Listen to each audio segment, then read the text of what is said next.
The iPhone 13 or the iPhone 13 Pro, which one is right for you? With the exception of some small differences such as a larger physical camera, the iPhone 13 range look almost exactly the same as last year's iPhone 12 models. But it's not how they look where the main improvements have been made. The focus on improvements for this year's iPhone 13 range are to four main areas: the phone's camera, display, performance and battery life, all four of which surpass any other smartphone currently on the market. These improvements, or should I say refinements, to last year's iPhone 12 range have resulted in phones which not only look and feel premium, but are insanely powerful and an absolute pleasure to use. So watch this review to learn more about these four improvements, what I think about the phones, and which one might be right for you.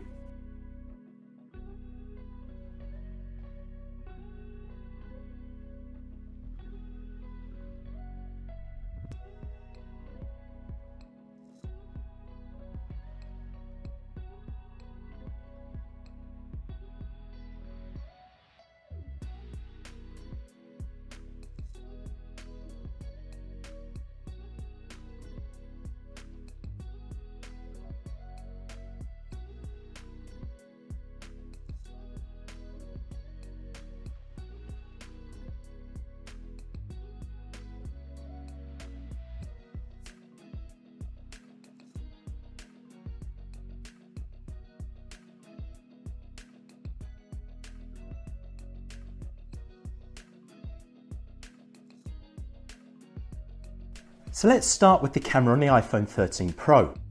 Whether you choose the iPhone 13 Pro or iPhone 13 Pro Max, the cameras on both phones are identical, so the difference between them comes down to whether you want the larger Pro Max or the smaller Pro model.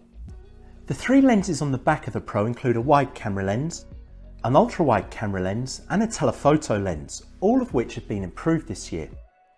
The wide camera has a newer, larger sensor that takes in more light thanks to its 1.5 aperture lens, and more light means better photos. The ultra-wide camera lens has a new autofocus sensor, which again takes in more light, resulting in better photos. And the telephoto lens gives the Pro a 0.5 to 3 times optical zoom. However, in my opinion, more impressive than this is the new macro mode, which works automatically when you get within 2 centimeters of your subject. In doing this, the camera switches from the wide camera lens to the ultra-wide camera lens, and the images are stunning, capturing incredible detail and rich colours. The camera on the iPhone 13 is equally impressive, thanks in part to the new wide camera lens, which Apple have taken from last year's iPhone 12 Pro Max and put it into this phone. But whilst the camera is impressive, it doesn't have the telephoto lens found on the Pro model, meaning there is no optical zoom. It also doesn't have a macro mode, in the same way you get it on the Pro. But even without it, you still get incredible photos when taken close up. This year Apple have also included night mode across the iPhone 13 range, which turns on automatically when the camera detects a low light environment. And a new feature to this year's camera software is Photographic Styles. These are effectively 5 different warmth and tone presets. They aren't filters, but semantic rendering by Apple, allowing you to change the warmth and tone of an image whilst maintaining natural skin tones. The presets include a standard mode, rich contrast, vibrant, warm and cool. And each preset can be adjusted to vary the warmth and tone before you take a photo. So what about video? Well, as you can imagine, video is very good on these phones, and a new feature across the iPhone range this year is cinematic mode, where the camera will focus either automatically or manually if you want more control, on a specific subject in the frame, blurring out the rest. The camera can then be adjusted to focus on another subject, again automatically or manually, if they too are in the frame. Now it's not perfect by any means, but it's a lot of fun to use, and as time goes on it will undoubtedly improve.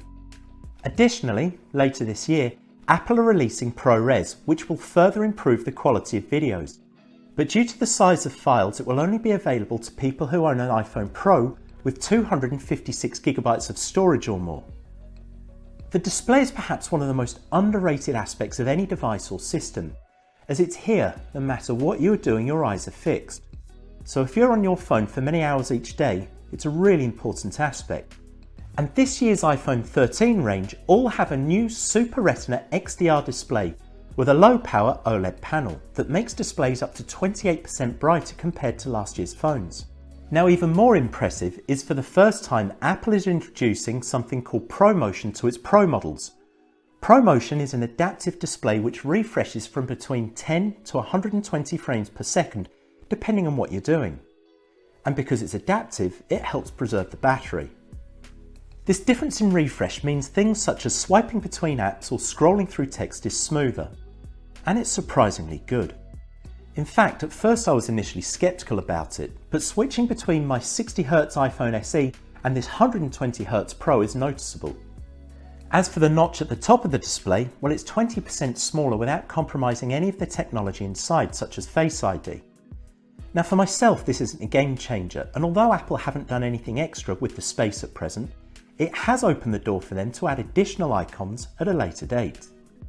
Powering all these improvements is Apple's new A15 Bionic chip. In the Pro, you'll get a 5-core GPU compared to a 4-core GPU in the regular iPhone 13, where Apple claim the speed difference is 50% faster in the Pro and 30% faster in the regular 13, compared to the leading competition, of course. To use Apple's words, the A15 chip is a powerhouse, and paired with 4GB of RAM in the iPhone 13 and 6GB of RAM in the iPhone Pro, the phones are capable of running multiple apps and tasks quickly and efficiently. Now, don't be put off by the lower RAM in the iPhone 13, as unless you're a person who needs the most powerful smartphone for their work or project, it's unlikely you'll notice any difference. The A15 Bionic chip is presently the most powerful smartphone processor in the world. In fact, there is nothing quite like it at the moment, and its inclusion in the iPhone 13 range means you'll be able to comfortably play any game, app or movie and still have room to spare. And perhaps even more importantly, if you're looking to future-proof your next phone, then buying the iPhone 13 phone at this current time will be doing exactly that, as Apple continue to lead the way with 5 to 6 years of software updates, longer than any other manufacturer. And supporting all these improvements is the battery. Battery efficiency and batteries have been improved across the iPhone range, due in part to the efficiency of the new A15 Bionic chip, and perhaps more importantly, because they have a larger battery. Apple claim the battery will last 1.5 hours longer than previous models, and 2.5 hours longer in the Pro Max. And in the time I've been using both phones, the battery has comfortably lasted me the day, with the Pro model lasting almost 2 days, which is astounding as I've long become accustomed to plugging in my phone at the end of the day. So what does this all mean? Well, in a nutshell, whether you choose the iPhone 13 or the iPhone 13 Pro, Apple have produced the best smartphones to date.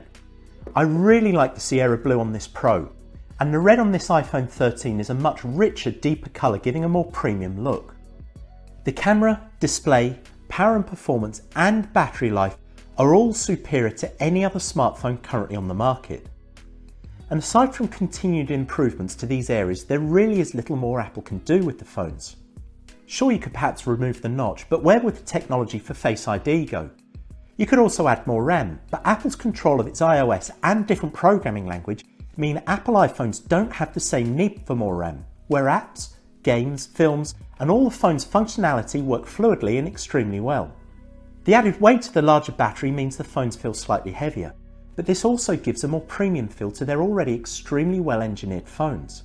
The only downsides are a lack of Touch ID, which perhaps could go on the back of the phone, the lack of a USB-C port, which is used more widely on other devices, and the lack of a power adapter in the box, which Apple say they don't include to save the environment, as most people already own a USB-C power adapter. But for myself, this isn't the case, and I've had to pay extra for one. The weight of these phones due to the larger battery may also be an issue for some people. And the camera bump, although understandable to fit the larger camera lens, would be great if it sat flush against the phone. But at the end of the day, these are all small gripes to an otherwise fantastic range of phones. So which phone should you get? Well, if you're someone who needs the best of the best, or if having macro photography with the option for optical zoom is important to you, and or having a faster refresh rate on the display is important, then get Apple's iPhone Pro. But if these aren't so important, then save yourself some money and get the iPhone 13. Whichever you choose, you'll have one of the best all-round smartphones currently on the market, phones which will last you many years to come. And if you liked this video and you'd like to see more, please help support the channel by subscribing today and then hit that like button. Thank you.